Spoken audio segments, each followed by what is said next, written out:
everyone, thanks for joining us here at Cakes, Cooking and More. I'm Marie Lockwood. Today's recipe is a homemade chewy caramel that we make in the microwave. So let's see what we need. Okay, so for this recipe we need some sugar, brown sugar, some sweetened condensed milk, some melted butter, and some Karo syrup or corn syrup. You want the light one. Okay, so what we're going to do first is add our butter. And I pre-melted this, but then it's already started to set. So we're going to remelt this. And you need that butter melted completely, but it doesn't need to be super hot. So just go until your butter is completely melted.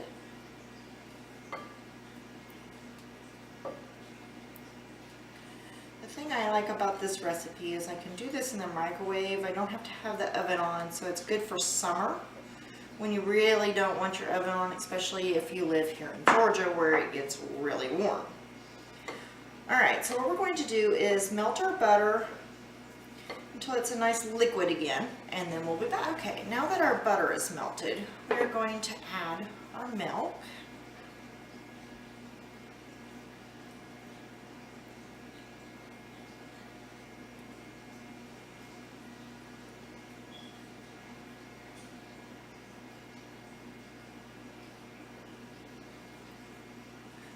Now, if you liked the truffle recipe that we did the other day, after these are made, you can actually use these inside those truffles also. I'll have to think about it, but I'll probably do an episode with those too so that you can see how it's done. It's pretty much the exact same way as the other truffles. Most of them are.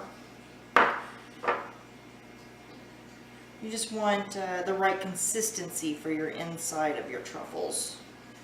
Liquids are not a great idea. Okay, we're also going to add our brown sugar and our regular sugar. There's always that little bit that never wants to come out. Okay, there we go. There's a little bit of that one too. Alright, then we're going to add our Karo syrup.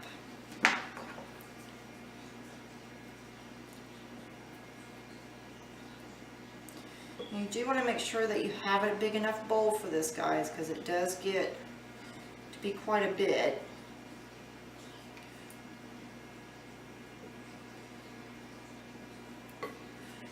Now this is most of our sweeteners, so make sure that you've got that. Plus it helps with the holding the shape and getting the right consistency. Alright, so after we have all of our ingredients in our bowl, you're just going to take a spatula, mix that up.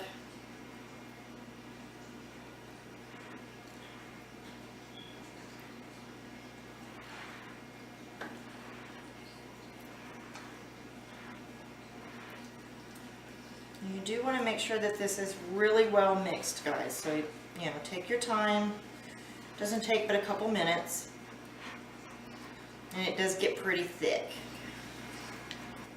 Alright, once your caramel is really well mixed, make sure that you're breaking up that brown sugar. If not, you'll end up with these really weird little black spots that'll look like you've burnt your caramel, but really it's just the brown sugar that you didn't break up enough. Alright, so now we're going to set that aside and grab a 9x13 and a stick of butter. You want to make sure that you get this whole pan buttered, because if not, you will never get those caramels out. Just take your stick, rub across the bottom and the sides really well. Alright, once your pan is well buttered and you don't see any spots without butter, making sure you're getting into those corners. You do not want this stuff to stick in there. Okay. I'm going to set this to the side. We're going to take our caramel mixture. Just scrape off your spatula. kind of scrape the sides down, making sure that everything's down in the bottom.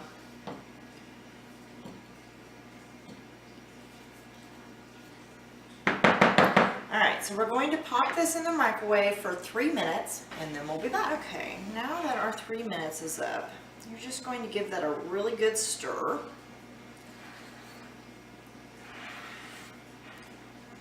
And it has thinned up quite a bit, which is what we want.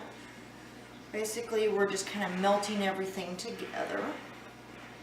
So just make sure you've given that a really good stir. Make sure you scrape the sides back down. And your bowl does get kind of hot, but I have found that it does not come out of plastic well, so glass works better, even though it gets a little warm. Alright, so we're going to pop this back in the microwave for another 3 minutes, and then we'll be back. Okay, after this one, you'll see that it kind of rose a little bit, and then it went back down. So again, you're just going to scrape off those sides.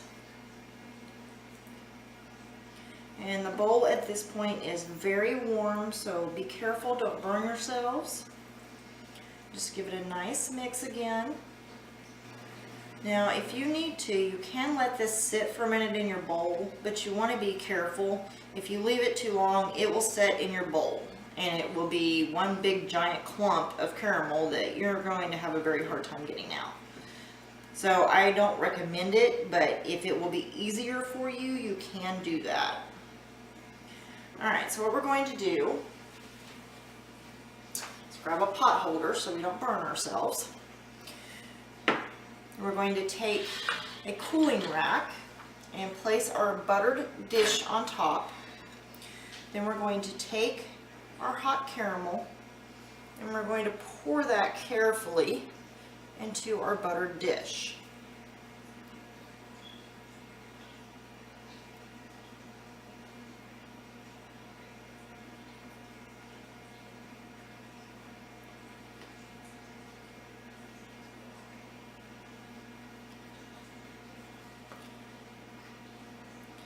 Again, try to make sure you get all of it out, because if it sets in your bowl, you're going to have a very hard time getting this out.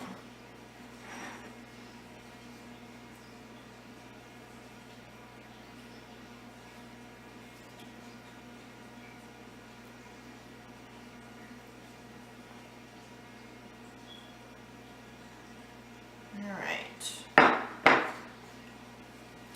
Now, got a little bit on my side there, so I'm just scraping that down. Alright, so we're going to let this set and cool. And you'll know when it's done because in about 20 minutes you'll notice a little bit of firmness in the top when you push on it. And then a little bit later you'll notice that it's slightly squishy, but it's not watery anymore. So that's what you're looking for. You should be able to push your finger in one spot and give a little bit of give, but not a lot.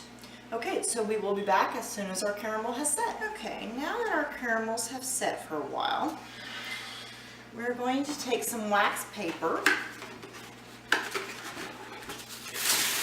Just get you a nice long piece. Alright, now you're going to take your spatula and just loosen your edges of your caramels. Now these are soft, chewy caramel. They're not going to be hard, and they're not going to hold a real hard square shape or anything like that. So just go around, loosen all your caramel up. You're going to take it and turn it over onto your wax paper. Okay. Now it does take a few minutes for it to sort of loosen and drop. And if you're not able to get it to, one of the things that you can do is to take your spatula at the edge and sort of knock it out.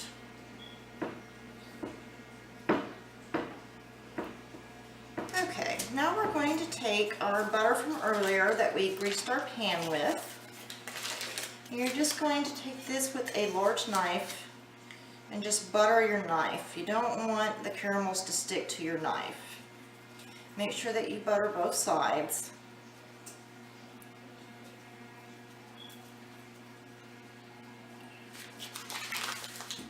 You might have to do that several times, guys, so just be prepared.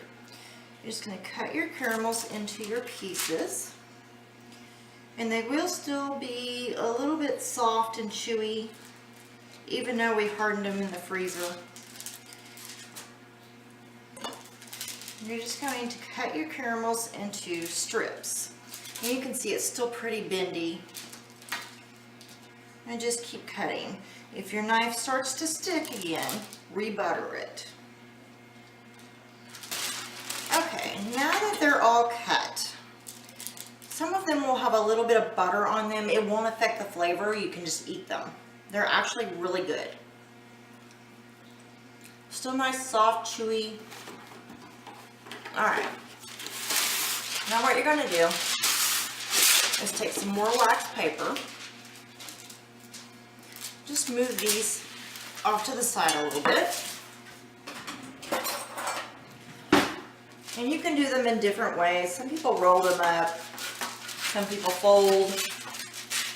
Some people do twist ties. You know, it's however you want to do it. Just cut your wax paper into squares. Pick up a piece. And like I said, wrap it however you want. I kind of fold mine like I'm wrapping a present. And then store these all in an airtight container that you're going to keep into the refrigerator. It will never harden. These are very soft, chewy caramels. So we're going to go ahead and get the rest of these wrapped, and then we'll be back. Okay, as you can see, it makes quite a few of the caramels. Again, make sure that you store them in an airtight container in your refrigerator. And I hope that you enjoyed our show today. Thanks for joining us here at Kate's Cooking and More. I'm Marie Lockwood. Have a great day.